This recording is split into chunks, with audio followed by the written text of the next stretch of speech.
WarioWare Move It is the newest entry in the WarioWare series that continues to tease us with nods to Wario Land despite the series being dead. In WarioWare, you do a lot of stuff. I can't do my normal rule of 3 things. The whole series is based around microgames, which are just very quick mini-games that can range from simple things like clinking glasses to piloting giant toilet robots to shoot nose-based creatures out of the sky. The series has always had a bunch of charm, and a lot of the games will cause you to exhale out of your nose whilst playing, perhaps even guffaw. The story mode of the game takes you through sets of microgames that all have a theme and introduce various forms that are kind of like the control scheme. All of the games are played with motion controls and only sometimes use buttons. Before every game, you get dealt a pose to play optimally and embarrass yourself if you're in a room with anyone else. To have the most fun, you should mimic the poses as closely as possible, but the majority of them are pretty similar and can be cheesed by simply shaking the Joy-Con in the right direction at the right time. Every character has a cute little cutscene before and after beating their stage that are all drawn by the same artist who does the Rhythm Heaven artwork, which is why you also see some of those characters make cameos. Not to dive too deep into WarioWare and Rhythm Heaven lore, but they do take place in the same universe. Honestly though, the cutscenes are very adorable, and it makes me wish that we could get like a mini-series online or something. I want to see more of these characters. The voices are kinda hit and miss, and some characters did get like chippy-fied compared to previous outings, but this art style has been consistent in recent games, which is a bit weird when you think about it, because all the other titles had unique ones exclusive to their game. Wario does have his new voice, and as someone who defended the new Mario and Luigi ones, Wario's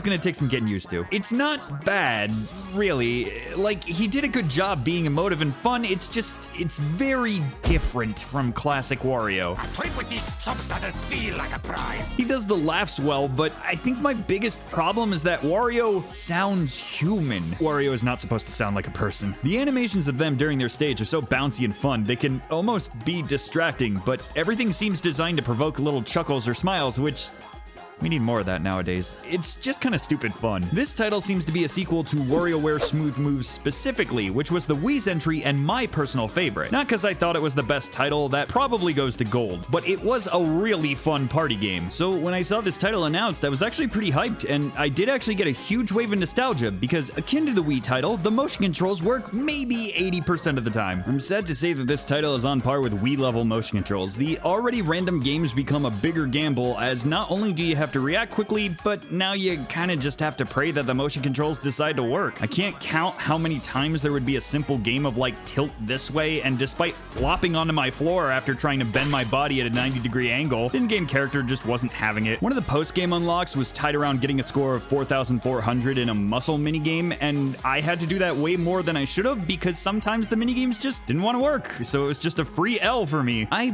would have been a little more accepting of this if the Switch wasn't so far into its lifespan and if Nintendo had never done motion controls before, but as it is, it doesn't feel acceptable. Like, if you're gonna make a game around motion controls, the motion controls should work. And I was playing this with a friend and they thought the same too, so it's not just an old man getting upset at a children's video game. Granted, when the controls do work, it is incredibly fun. It just sucks that whenever I see hand sensor pop up, I can basically cross out one of the 4 lives you get for each stage. New to this title is the second chance stance, otherwise known as the motion controls screwed up, huh? Basically, your first playthrough of each story stage lets you keep going if you mimic a pose, which I think it's fine. It allows you to unlock more games, get through the story mode, and see all the forms, because most of WarioWare fun is the post-game, because in all the stages you can now aim for high scores and keep increasing the difficulty instead of ending after the first boss stage. Another fun addition, although it was sort of in Get It Together, is co-op story mode. You can play with 2 players, and if one of you fails, there's a chance the other can go, "You idiot! Let me show you how it's done," and then style on your partner, or feel like an idiot if you fail it too. However, it's kind of unfortunate that this title might have the least amount of unlockables in a WarioWare title. Gold had plenty of knickknacks, minigames, side modes, and the kind of in-depth Wario card. Get It Together had the weekly challenges and presents to keep up the grind and level characters. Move It has like 2 minigames to unlock, and then the normal full remixes. There's no knickknacks. Like, I feel like this would have been a perfect title to have like some knickknacks. Remember when they showed that the Joy-Cons could do like the ice cube rumbling? What happened to that? Has any game used that? The game is very fun with friends, but I probably wouldn't recommend it as a single-player title, unless you're just a big fan of the series, or you get it on sale. The game isn't full price, which is nice, and you can snag it with the voucher system, which is what I did. It's still a pretty solid entry and a fun party game, because if you're playing with friends, the motion control screw-ups are more of a laugh than a hindrance. Unless you get absolutely butt-mad in party games you lose, since you can't impress the girl of your dreams with your funny farty garlic man's microgame skills.